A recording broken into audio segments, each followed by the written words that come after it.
Ailə, Qadın və Uşaq Problemləri üzrə Dövlət Komitəsinin keçmiş aparat rəhbəri Səfər İmanova 170 min dolların verilməsi ilə bağlı şikayət əsasında cinayət işi qaldırılıb, istintaq araşdırması aparılır.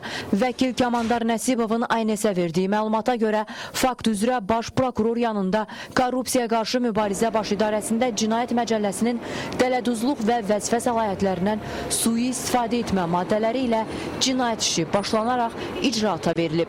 Baş Prokurorluğun mətbuat xidmətinin rəhbəri Eldar Sultanov faktı təsdiqləyib.